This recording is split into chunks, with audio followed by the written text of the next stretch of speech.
In today's video, I'm going to teach you how to connect a custom domain in GetResponse. If you find this useful, consider subscribing and liking the video. So let's dive right into it. If you've been creating landing pages or emails in GetResponse, you might have noticed that they offer the fantastic feature of connecting your own custom domain.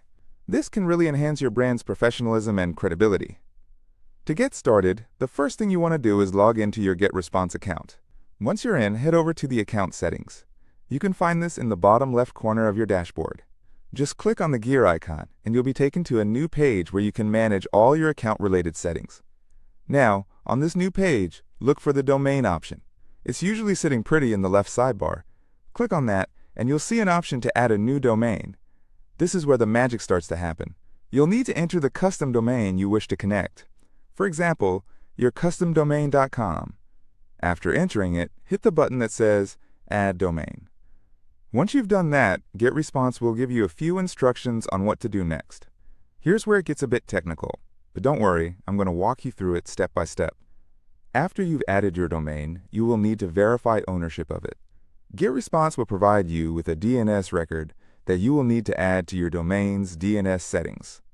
These settings can usually be found in your domain registrar's control panel, which is the place where you registered your domain name, like GoDaddy, Namecheap, or similar.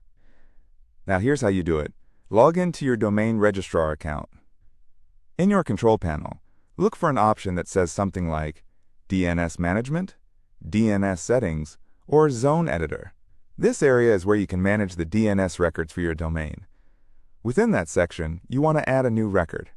The type of record you'll want to add is a TXT record. Now the specifics can vary slightly depending on your registrar, but generally, you'll need to enter the name provided by GetResponse in the name field. For the value, you'll copy the entire TXT record value that GetResponse provided. It often looks like a long series of letters and numbers. Once you've filled that out, save the changes. Just a quick reminder. Changes to DNS records can take some time to propagate, usually anywhere from a few minutes to up to 48 hours, although it typically happens sooner. While we wait for the DNS to update, let's hop back over to GetResponse. On your domain settings page, you should see an option to check your domain.